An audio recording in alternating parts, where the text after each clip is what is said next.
নেপালকে ২৬ রানে all out করে Bangladesh match জিতেছে ৮১ রানে। জাহানারা নিয়েছেন ২ উইকেট।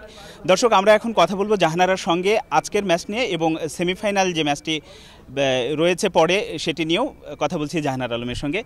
আজকে আপনি ২ উইকেট নিয়েছেন এবং বাংলাদেশ জিতেছে, আপনার অনুভূতি যদি?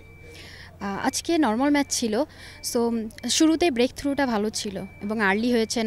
৩ নাম্বার ওভারে 2টা উইকেটই চলে গিয়েছে। সো আগামীকাল অনেক ভাইটাল ম্যাচ আমাদের। শ্রীলঙ্কার সঙ্গে যদি আমরা আর্লি ব্রেক থ্রু করতে পারি, ইনশাল্লাহ খুব ভালো এগিয়ে থাকবো আমরা। এমনি উইকেটটাকে কেমন মনে হয়েছে আপনার কাছে? উইকেটে সুইং আছে, পেজও আছে, বাট একটু লো। সো আমার কাছে মনে হচ্ছে আমার যে গতি আছে এটাকেই যদি আমি সুইংয়ে রূপান্তর করে খুব ভালো বোলিং জায়গা মতো করতে পারি, ইনশাল্লাহ ওরা খেলতে পারবে না।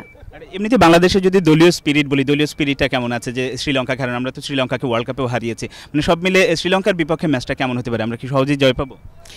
ঠিক জয়টা সহজ হবে না, কারণ এখানে ডিফারেন্ট ওয়েদার, পিচের কন্ডিশনটা অনেক ডিফারেন্ট। সো আমাদের খেলতে হবে, অনেক ভেবেচিন্তে খেলতে হবে এবং লাস্ট টাইম শ্রীলঙ্কাকে আমরা হারিয়েছি, ওই ইমেজটা নিয়েই আমরা মাঠে নামবো এবং হার্ড অ্যান্ড সোল ট্রাই করতে হবে অবশ্যই। জয়ের ব্যাপারে কতটা আশাবাদী? ঠিক আমরা জয়ের জন্যই মাঠে নামবো এবং ভালো খেলতে হবে।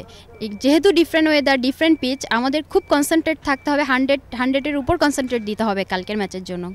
আপনাকে অসংখ্য ধন্যবাদ। আমরা কথা বলছিলাম জাহানারার সঙ্গে। শুভ কামনা রইল বাংলাদেশ দলের প্রতি।